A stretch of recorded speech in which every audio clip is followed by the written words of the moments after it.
உலக வல்லரசுகளில் ஒன்றான ரஷ்யாவுக்கு எதிராக நிற்கும் யுக்ரைனின் அதிபர்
அதிபர் பொரோஷென்கோவை வெற்றி கொண்டு அதிபரானார். தன்னை ஊழலுக்கு எதிரான நபராகவும் ஜெலன்ஸ்கி முன்னிலைப்படுத்தினார்.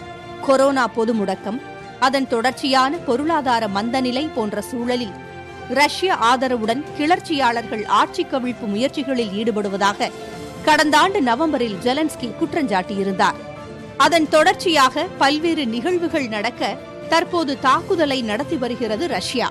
தன்னந்தனியாக ரஷ்யாவை எதிர்த்து நிற்க வேண்டிய சூழலில் மக்களுடனே தாம் இருப்பதாகவும், அனைவரும் போருக்கு தயாராகுங்கள் என்றும் தனது சமூக வலைதளங்களில் உணர்ச்சி பூர்வமாக வீடியோ வெளியிட்டு வருகிறார் கதாநாயகன் ஜெலன்ஸ்கி.